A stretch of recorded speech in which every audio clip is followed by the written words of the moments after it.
За хэргийн газрын үйлчлэгээр хоригчийн нэр дээр бүртгэгдсэн галт зэвсэг, за галт зэвсгийн сум, хонгоо, гар утас, бус эд мөрийн баримтыг бэхжүүлэн авч эд мөрийн баримтаар тооцсон шинжээ төмөлж дүгнэлт гаргахлаар шүүхийн шилжлэгээний ерөнхий газар хүргүүлээд байна.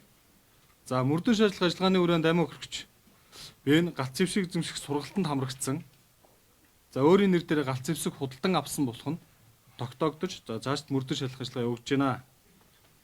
За амиа хөрөгчний зохицны үзлэгийг шүүхийн шинжилгээний ерөнхий газарт за мэрэгшин шинжээч буюу одоо эрх хөвхийн албаагчдын бүрэлдэхүүнтэй шинжээч. Бүрэлдэхүүнтэй гэдэг нь одоо 3 буюу түүнээс дээр шинжилгүүтэй бүрэлдэхүүнийг хэлж байгаа. Явуулсан. За энэ үйл ажиллагааны явцыг мөн одоо дүрс дуу бичлэгээр бэхжүүлж авсан байгаа.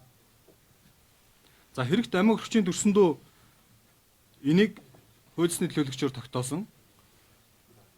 За хохирогч энийг болон хуулийн төлөөлөгч энийг болон за түүний өмгөөлөх цээг байлцуулан за эрүүг эний шийдвэрлэх тухай хуулийн 8-ийн 1-р зүйл за 8-ийн 1-1, 8-ийн 1-2, 3, 25-ийн 1 зааснаар хохирогчийн хуулийн төлөөлөгчөөр тогтоом мэдүүлэг авч за амиа хөрөгчийн үхлийн шалтгааныг тогтоох шинжээ төмөлсөн тогтоолыг танилцуулсан байгаа.